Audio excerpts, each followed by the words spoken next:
అయితే తనుజ ఎందుకు big boss winner కాకూడదు అని నేను అనుకుంటున్నాను, నేను చెప్తాను అనమాట.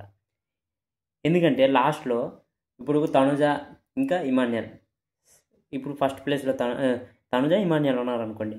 ఇప్పుడు తనుజని విన్నర్గా డిక్లేర్ చేశారు. అయితే అక్కడ మనకేం థాట్ వస్తుంది, 100% స్ట్రైక్ రేట్ ఉంది గేమ్స్లో, ఎవరిది? ఇమాన్యుయల్ది. తనుజ ఏం ఆడింది గేమ్స్లో? 95% గేమ్ ఆడితే 95% కంప్లైంట్లో ఉంటాయి తనుజపై. అక్కడ గేమ్ ఉండదు, ఉట్టి ఆర్గ్యుమెంటే ఉంటుంది. అక్కడ ఇమాన్యుయల్ది మనకు గేమ్ కనిపిస్తుంది, 100% గేమే కనిపిస్తుంది. ఆర్గ్యుమెంట్ గేమ్ అయిపోయిన తర్వాత కనిపిస్తుంది. గేమ్లో ఆర్గ్యుమెంట్ ఎవరిది కనిపిస్తుంది? తనుజది కనిపిస్తుంది. ఇప్పుడు ఒకవేళ విన్నర్ అయితే ఎవరు అవ్వాలి? ఇమాన్యుయల్ అవ్వాలి.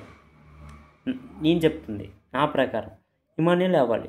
ఒకవేళ తనుజ అయితే నెక్స్ట్ ఫీల్ అవుతారు, చాలా ఫీల్ అవుతారు. ఎందుకంటే ఎంత కష్టపడి ఆడింది ఇమాన్యుయల్, ఆర్గ్యుమెంట్తో ఆడింది తనుజ.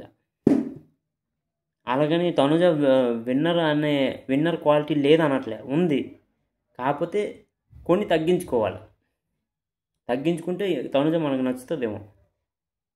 అది అయితే మీ ప్రకారంగా విన్నర్ ఎవరు అవుతారో కింద కామెంట్ చేయండి.